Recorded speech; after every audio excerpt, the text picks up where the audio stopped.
परिचय। जड़ों, तनों तथा पत्तियों के गुणों, प्रकारों, रूपांतरणों और कार्यों की हम पहले ही चर्चा कर चुके हैं। अब हम पुष्प क्रम के विषय में पढ़ेंगे।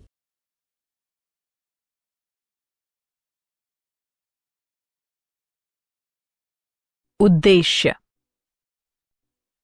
इस पाठ के अंत में आप निम्न करने में सक्षम हो जाएंगे: पुष्प क्रम को परिभाषित करना, पुष्प क्रम के प्रकारों का पता लगाना, असीमाक्षी पुष्प क्रम का अध्ययन करना, ससीमाक्षी पुष्प क्रम का अध्ययन करना, ससीमाक्षी पुष्प क्रम के प्रकारों को समझना, एकाकी ससीमाक्ष का अध्ययन करना, एकल शाखित ससीमाक्ष को समझना,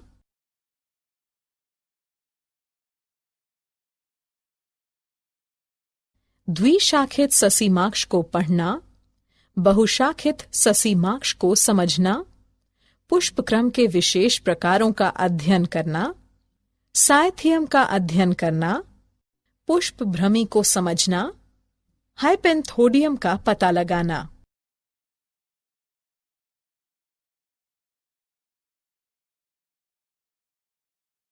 पुष्प क्रम। पौधे के शिखर पर विशेषीकृत शाखा पर पुष्पों का क्रम व्यवस्था जो कि पुष्पों को धारण करता है, पुष्प क्रम कहलाता है। पुष्प क्रम के अक्ष को पुष्पवृंत यानी डंठल कहते हैं। कभी कभी पुष्प अकेले बनते पैदा होते हैं। पुष्पों का ऐसा क्रम एकाकी कहलाता है। जब पुष्प शाखा के सिरे या मुख्य तने पर बनते हैं यानी पैदा होते हैं, तो उन्हें एकाकी अंतस्थ कहते हैं। उदाहरण गूलर यानी पॉपी। जब पुष्प पर्णपत्ती के कक्ष पर बनते या पैदा होते हैं, तो उन्हें एकाकी कक्षीय कहते हैं। उदाहरण पिटूनिया, हिबिस्कस रोजा, सिनेंसिस।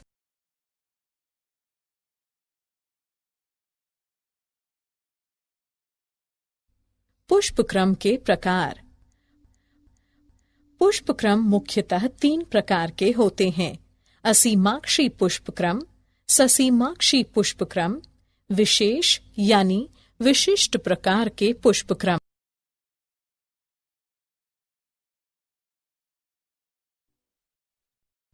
असीमाक्षी पुष्प क्रम। असीमाक्षी पुष्पक्रम के मुख्य अक्ष में लगातार वृद्धि की क्षमता होती है तथा यह पुष्प में जाकर समाप्त नहीं होता है। मुख्य अक्ष पर पुष्प अग्राभिसारी अनुक्रम को दर्शाते हैं। पुराने पुष्प आधार की ओर और नए पुष्प शीर्ष की ओर लगे रहते हैं। कभी कभी मुख्य अक्ष छोटा रह जाता है तथा पुष्प गुच्छे समूह बनाते हैं। इस प्रकार की स्थितियों में पुष्प केंद्राभिसारी यानी अभिकेंद्र अनुक्रम को दर्शाते हैं। यहाँ पुराने पुष्प पार्श्व की ओर तथा नए पुष्प केंद्र की ओर लगे रहते हैं।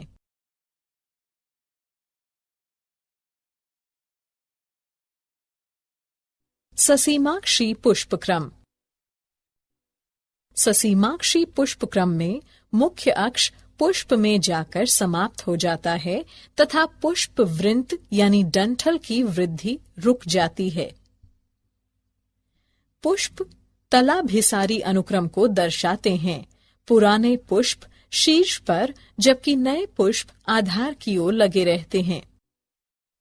जब पुष्प गुच्छों में व्यवस्थित होते हैं तो वे केंद्राभिसारी यानी अभिकेंद्री होते हैं।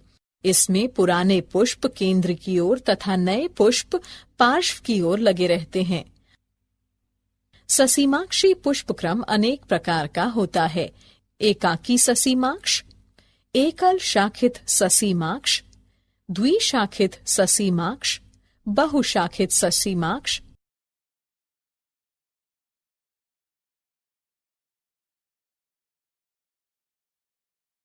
एकाकी ससीमाक्ष। यह ससीमाक्षी पुष्पक्रम का सरल प्रकार है जिसमें कि सिर्फ एक ही पुष्प होता है। पुष्प छोटे पुष्पवृंत यानी डंठल पर अंतस्थ या कक्षीय अवस्था या स्थिति में हो सकता है। उदाहरण थेस्पेसिया।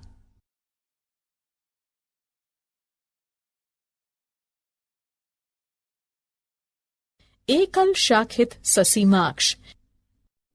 इस प्रकार के पुष्प क्रम में पुष्पवृंत पुष्प में जाकर समाप्त हो जाता है। समान रूप से पुष्पवृंत यानी डंठल की एक शाखा निम्न स्तर पर विकसित होती है तथा पुष्प में जाकर समाप्त हो जाती है। यदि शाखाएं एक तरफ ही उत्पन्न होती हैं, तो इस तरह के पुष्प क्रम को एकल शाखित घुमावदार ससीमाक्ष कहते हैं। उदाहरण हेमेलिया ड्रोसेरा।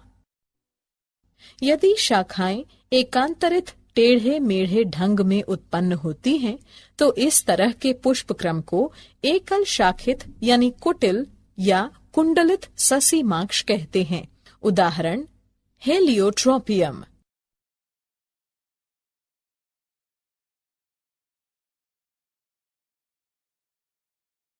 द्विशाखित ससीमाक्ष।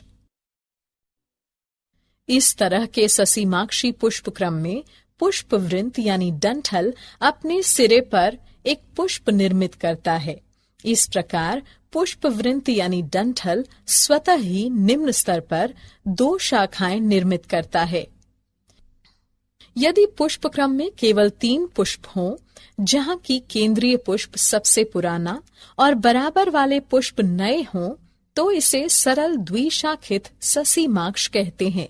उदाहरण चमेली। यदि पुष्प क्रम शाखित होता है, तो उसे संयुक्त द्विशाखित ससीमाक्ष कहते हैं। उदाहरण क्लेरोडेंड्रॉन और रिटिया।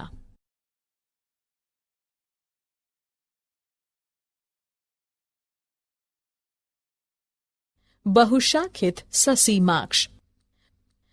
इस तरह के ससीमाक्षी पुष्प क्रम में मुख्य अक्ष पुष्प में जाकर समाप्त हो जाता है। समान रूप से पुष्पवृंत डंठल कई शाखाएं उत्पन्न करता है और प्रत्येक शाखा पुष्प में जाकर समाप्त हो जाती है। पुष्प अपकेंद्री यानी मध्यापग क्रम को दर्शाते हैं। उदाहरण हिमेलिया।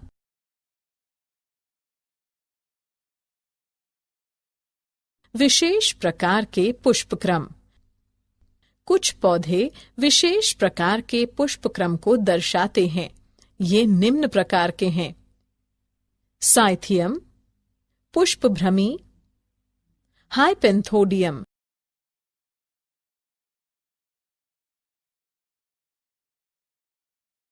साइथियम।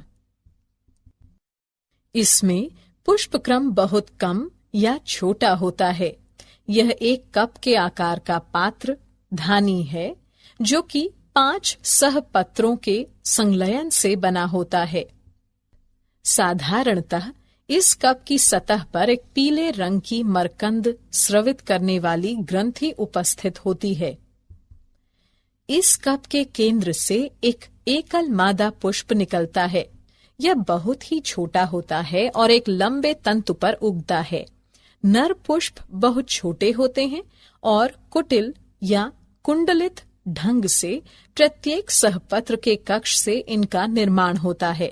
उदाहरण यूफोर्बिया पुल्केरिमा।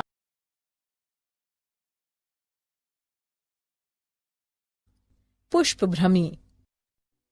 पुष्पभ्रमी एक विशेष प्रकार का पुष्पक्रम है जो कि ल्यूकस में दिखाई देता है। इसमें तने की प्रत्येक गांठ पर किसी भी एक तरफ 2 कक्षीय विपरीत ससीमाक्षी पुष्पक्रम विकसित होते हैं।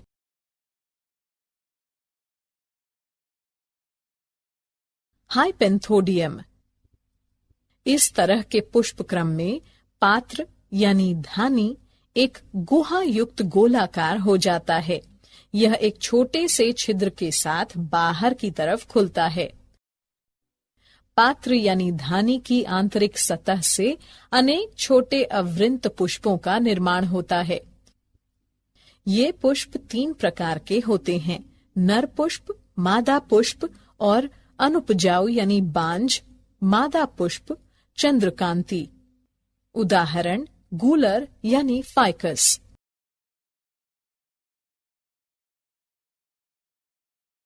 क्या आप जानते हैं? अमोर्फोफिलस भारत का सबसे बड़ा पुष्पक्रम है। पूया रेमोंडी 32 फीट विश्व का सबसे बड़ा पुष्पक्रम है। दल युक्त सहपत्र बोगेनविलिया में पाया जाता है। कोएनेंथियम खुला हाइपेंथोडियम होता है।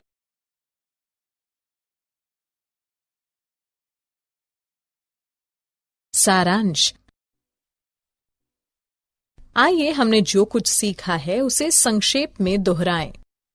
पुष्प विभिन्न प्रकार के पुष्पक्रमों में व्यवस्थित होते हैं। पुष्पक्रम के अक्ष को पुष्पवृंत यानी डंठल कहते हैं। पुष्पक्रम फूल गोभी का खाने योग्य हिस्सा होता है। सिंकोनस एक संयुक्त अथवा बहुल फल है जो कि हाइपेंथोडियम पुष्पक्रम से विकसित होता है। अनानास तथा जिमीकंद ऑटोकॉर्पस में सहपत्र तथा परिदल पुंज खाने में प्रयुक्त किए जाते हैं। ऑसिमम यानी तुलसी में पुष्पभ्रमी प्रकार का पुष्पक्रम पाया जाता है। समानांतर विन्यास तथा ससीमाक्ष अथवा पुष्पक्षत्र युक्त अरीय पत्तियों का साधारण गुच्छा लिलिएसी कुल के लक्षण हैं। ग्रामिनी कुल में कनिष्का यानी स्पाइकिका पुष्पक्रम होता है।